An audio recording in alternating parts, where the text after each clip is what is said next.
Rafale కోసం French ప్రభుత్వ అధిపతులు రాలేదా? ఫ్రెంచ్ ప్రెసిడెంట్ వచ్చి ఇక్కడ ఒప్పందం చేసుకొని పోలేదా? రాఫెల్ ప్రైవేట్ కంపెనీనే కదా, ప్రైవేట్ కాదా అది?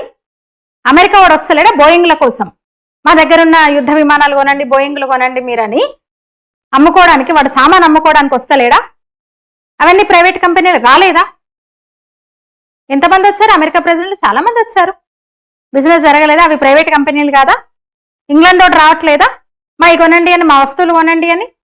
మరి అప్పుడు లేని అభ్యంతరం ఆయా దేశాలలో వచ్చి మా ప్రైవేట్ కంపెనీలై మా రాఫెల్లు కొనండి, మా యుద్ధ విమానాలు కొనండి, మా వస్తువులు కొనండి అని ఆయా దేశాలు, పెద్ద దేశాలు, చిన్న దేశాలు వచ్చి భారత్కు వచ్చి ఇక్కడ ఒప్పందాలు చేసుకొని, ఇక్కడ ప్రభుత్వంతో ఒప్పందాలు చేసుకొని పోయినప్పుడు లేని అభ్యంతరము నరేంద్ర మోదీ ఇప్పుడు ప్రధాని, మన ప్రధాని ఆయా దేశాలకు వెళ్ళి ఒప్పందాలు చేసుకుంటూ మా దగ్గరున్న ప్రైవేటు కంపెనీలకు మీరు ఇవ్వండి, డీల్ చేసుకోండి అంటే తప్పేముంది?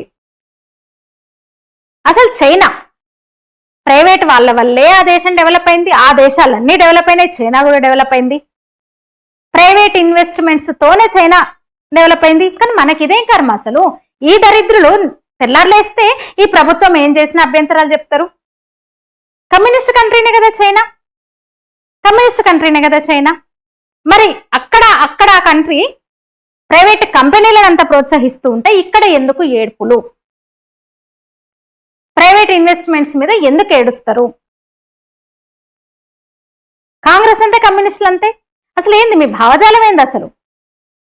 ఆదాని అక్కడ ఒక కంపెనీ పెడితే, ఆదాని నిజంగానే అక్కడ మైనింగ్ తీసుకుంటే, ఆదాని కంపెనీ అక్కడ ఏదైనా డీల్ కుదుర్చుకుంటే మంచిదే కదా.